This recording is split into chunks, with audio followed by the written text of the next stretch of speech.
ناظرین اپنے دل تھام لیں، کیونکہ میں آپ کو جو کہانی سنانے جا رہا ہوں یہ انتہائی ہولناک کہانی ہے، اور یہ کہانی ہے زارا کی، اور یہ کہانی زارا کی زندگی کی کہانی نہیں ہے۔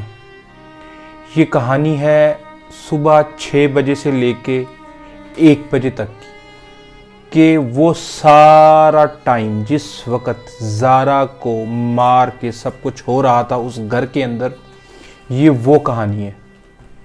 ناظرین، نوید عرف سونی اور سغرا بی بی یہ 2 کردار ہیں جن کو مرکزی ملزم کہا گیا ہے، اور آپ کو میں یہ جو کہانی سنا رہا ہوں یہ سغرا بی بی، نوید عرف سونی اور یاسمین بی بی کا اپنا بیان ہے۔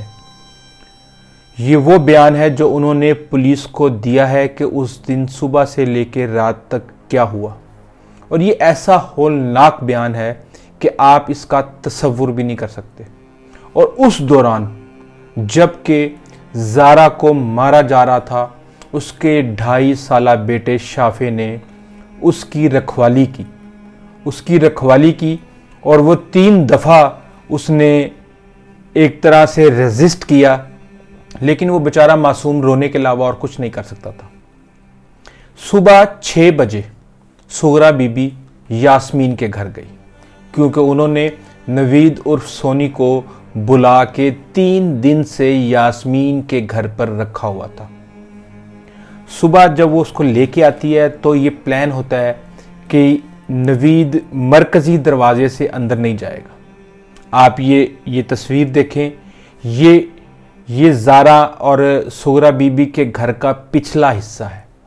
یہاں پہ جو لوگ ہیں جو رہتے ہیں یہاں پہ، وہاں سغرا بی بی ان کو لے کے گئی نوید کو، اور ان کو کہا کہ یہ الیکٹریشن ہے اور اوپر ہماری تاریں خراب ہو گئی ہیں، تو اس کو الیکٹریشن نے کام کرنا ہے تو اس کو یہاں سے جانے دے، اور وہ اس کو وہاں سے جانے دیتے ہیں۔ وہاں پہ نوید سیڑھی لگا کے اوپر چھت پر پہنچتا ہے اور وہیں پر انتظار کرتا ہے۔ زارا اس وقت اٹھی ہوئی تھی۔ جب 7:30 سوا 7 بجے کے قریب زارا سو جاتی ہے تو نوید نیچے آتا ہے اور وہ زارا کے کمرے میں جاتا ہے۔ مزید تفصیلات سے پہلے انتہائی معذرت کے ساتھ تھوڑی سی تکلیف اٹھائیں اور سبسکرائب اور گھنٹی یعنی بیل آئیکن کو پریس کر دیں تاکہ ہماری ملاقات کے سلسلے کو قائم رکھا جا سکے اور ہماری ہر اپڈیٹ آپ تک سب سے پہلے پہنچے۔ اس وقت شافع اٹھا ہوا تھا اور شافع نے نوید کو دیکھتے ہی رونا شروع کر دیا۔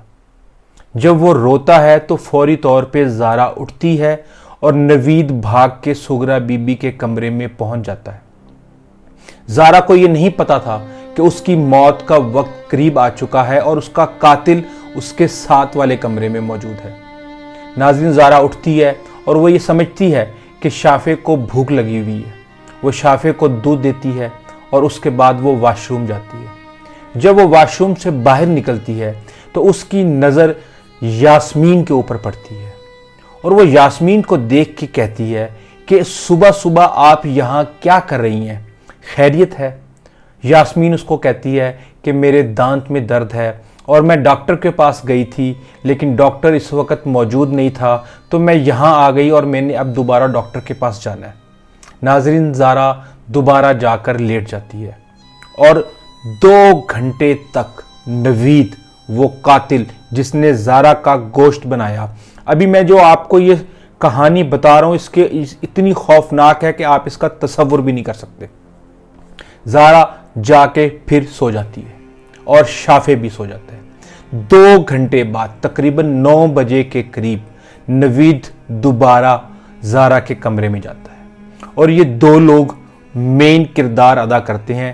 اس میں سغرا بی بی نے بتایا کہ اس نے زارا کے پاؤں پکڑے، جبکہ نوید نے پہلے اس کے منہ کے اوپر ہاتھ رکھا اور پھر دوسرے ہاتھ سے تکیہ رکھ کے اس کو دبا دیا۔ ناظرین، شافع پھر اٹھ گیا اور اس نے دیکھا کہ اس کی ماں کے ساتھ کیا ہو رہا ہے، اور اس نے رونا شروع کر دیا۔ اسی دوران اس کی پھپھو یعنی کہ نند زارا کی یاسمین شافع کو اٹھا کے دوسرے کمرے میں لے جاتی ہے، اور شافع مسلسل روتا رہتا ہے۔ اس دوران اس کی